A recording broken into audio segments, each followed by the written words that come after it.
Yes, welcome to the 2015 Premier League Grand Final. We finally made it to the end of the season. It's the biggest night on the basketball calendar here in South Australia, and we are very proud to be bringing you this magnificent match here from Titanium Security Arena in Adelaide. My name's Sam Tugwell. Alongside me for this massive night of basketball is my good friend Tom Edwards. Thank you for joining me, mate. Thank you, Sam. It should be a fantastic night. We've been looking forward to it the whole season, and now that it's here, I just can't wait. It's going to be fantastic tonight. We've got two blockbuster matches up ahead tonight. And the women's, of course, it's the undefeated Norwood Flames up against the going back-to-back side North Adelaide Rockets. Well, what a sensational night of basketball here as we see out the final two games of the 2015 Premier League season here at the arena. And in the men's match, it was an absolute blinder. The Flames getting up 81-73 to win their second premiership tonight, along with the women. Top scoring there was Jacob Holmes, 24 points with also 23 rebounds. I'll tell you what, that's a fair effort there, Tom. What a night out for Jacob. It was fantastic, Sammy. Anytime you see a 36er player come in, you can tell that they're that notch above the rest. Saying that though, it was a real team effort. Everyone contributed, and they should all be proud of their achievements here tonight. Absolutely. CJ Reid also put in plenty of points there for Sturt. He had 27 for himself here tonight. And I mean, Sturt put up a real fight, but it was just a shame they couldn't get themselves any closer than that. It was a real fight. They almost clipped it at the end. There were 4 points in it in the final quarter, but Norwood prevailed and were just too good. They were a class above. They really were tonight, and that's the reason they were minor premiers and then champions. Hi and welcome here to Premier League Saturday for the men's preliminary final of the 2015 Premier League Final Series, and is just shaping up to be one epic season of basketball as we get to the pointy end.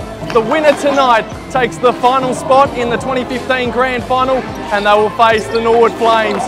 Now the Sturt Sabres, I tell you what, they have won 9 of their last 11 games and are well on track, even though they are somewhat underdogs here tonight at St Clair as they take on the Woodville Warriors, second placed in this year's regular season, and also had a bit of a hard time against Norwood last week at Mars as they just fell short by a couple of points, and will have to redeem themselves here tonight if they want to head through to that grand final.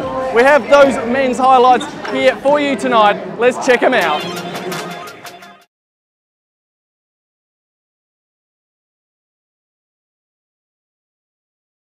Anymore, it's all about the end result. Slashed through and over gully. It's going to go for 4. Down the ground, he swung very hard. It's high in the air. Not sure if it's going to make it all the way. It just gets in beside the rope, I would have thought, despite the overhead conditions. Well played through the covers. You don't get him played any better than that. That's a boundary to get Chris Lynn off the mark. Really pushing this partnership. Edges this time, the first slip, and he's out. Great bowling. Chad Sayers pitches it up a little bit more. He was in two minds, Chris Lynn, on whether to go hard at it or not. In the driver's seat right now. Down the ground again, no worries at all. Hazlett's enjoying this. All the way. A lead of 277 for Victoria. A wicket is needed.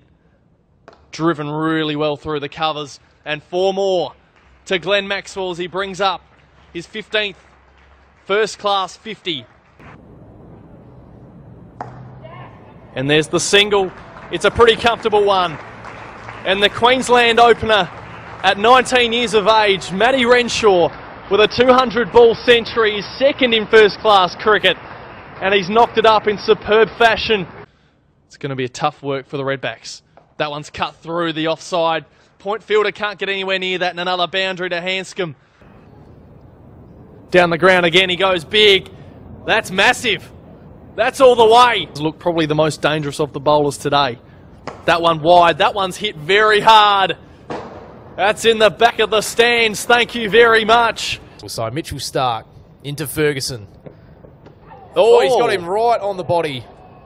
Now, Tim, I think you'll find that that little piece of plastic that's flown off is that little piece of device that they've actually clipped onto the helmet since the Phil Hughes moment last year between these two sides of the SCG. So you'll find that that has actually just played a huge part in saving some sort of injury and has protected Callum Ferguson here. Let's take another look. As Stark, it's actually hit the grill and it's just popped off the back, so it didn't necessarily hit the plastic itself. But nonetheless, all the players came running in straight away, concerned with how Callum Ferguson was there. So he's a freaky bowler to face in itself there, Mitch Stark, but a bouncer. We were just talking about how lethal the Yorkers can be, but a bouncer's just as threatening and just as dangerous. That's right, Tim. We have the very best. We only get the very best on this show, as you know. And tonight, joining us for the rest of the month, mind you, everybody. It's been a long time since we've spoken to this one. Jim Wilson from Channel 7 Sports, Sydney. Thank you very much for joining us, Jim. I thought when you were saying the very best, Bruce McAvaney was about to come off. But, no, very nice to be with you guys. It's a great time of year. I mean, it's September and then obviously into early October for the grand final. But it is going to be a fantastic weekend. Big semi-final tie coming up in the Davis Cup, and a lot to look forward to in sport. Yeah, you said it's an amazing time of year. It really is. You've taken the words out of my mouth there, mate. And speak of tennis, because you've just sort of segued that beautifully into our little chat about the US Open we're looking to have with you here. It's because Novak Djokovic is just an absolute superstar. We know that already, but he's just gone and won his third of 4 Grand Slams this year. Unbelievable stuff. Would you go to say, Jim, that he is just as good as somebody of the likes of Roger Federer back in his prime? It's a really good question. He's won 10 career Grand Slams now, so he deserves to be mentioned in the same breath, I think, as, Rafa, who's won a few more. He's not Roger yet. I think Roger... a bit of a different kind of setup on Sports Talk here on Radio Adelaide tonight with myself, Tim Jeffrey, and also my co-host, Sam Tugwell, as I welcome you to the show this week, Sam. Like we mentioned off the top there, very tragic circumstances, what's unfolded throughout the course of today. It certainly has. Good evening to you as well, Tim. It's one of the most sad days I think we've probably ever had in the history of the AFL, and maybe even the nation in terms of sport. I think Phil Hughes was pretty bad, but this is just almost another level on top of that. It's so hard to wrap your head around. I'm still finding it very hard to get a grip on what's actually happened today and who we've lost and what we're doing together as a football community to deal with this. And so much has happened today, so much news has been revealed, and so much has been done by the community itself to support and pay tribute to Phil Walsh. It's an absolute tragedy that's happened, and yeah, as I said, it's so hard to get my head around at the moment.